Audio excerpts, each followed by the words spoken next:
Chers auditeurs de Radio de la Save, vous qui avez un chien, voire peut-être plusieurs, qui sait, cette rubrique est la vôtre. C'est la rubrique canine maintenant sur les ondes de Radio de la Save. Bien sûr, c'est Cécile d'Éducation Canine 31, association basée à la Serre que l'on retrouve. Alors peut-être que vous trouvez que votre chien est trop actif, voire hyperactif. Eh bien, il y a des causes à ça, à ce comportement, et bien sûr des conséquences. Et donc, il est possible d'y remédier. C'est ce que vous explique Cécile. Bonjour à tous, c'est la Dog Attitude sur Radio de la Save, j'espère que vous allez bien. Alors aujourd'hui on va parler du chien hyperactif. Alors on l'entend souvent ça, le chien hyperactif, hypersensible aussi, on peut dire ça comme ça.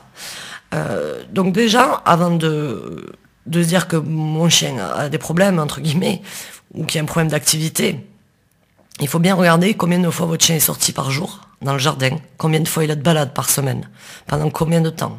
Est-ce que vous jouez avec votre chien? Est-ce que vous travaillez votre chien? Est-ce que vous l'éduquez? Est-ce que vous le stimulez au quotidien?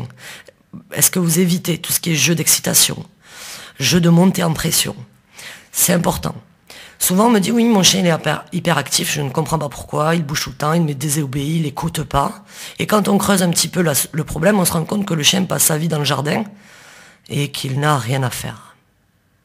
Donc, on prend un bosseron de 8 mois. Si vous ne lui donnez rien à faire, il ne faudra pas s'étonner qu'il soit hyperactif. Un chien, n'importe quelle race d'ailleurs, j'ai pris l'exemple du bosseron parce que c'est vrai que c'est des chiens quand même assez vifs et qui ont besoin de dépenses. Mais chaque chien a besoin d'être stimulé au quotidien. On ne peut pas demander à un chien de rester dans un jardin sans s'en occuper et lui demander après d'être obéissant, calme. C'est un peu compliqué, c'est un peu paradoxal. Donc sachez déjà, si vous avez des problèmes d'activité avec votre chien, un trop plein d'énergie, je vous conseille fortement de rajouter de la stimulation à votre chien, surtout s'il est jeune. Car ne croyez pas, en grandissant, ça risque d'empirer et non de s'améliorer. Donc je vous conseille vraiment de rajouter des balades à votre chien. Si vous avez des problèmes de tenue, de marche en laisse, n'hésitez pas à vous faire aider. En quelques cours déjà d'éducation, vous pouvez avoir un chien qui est calme à la laisse.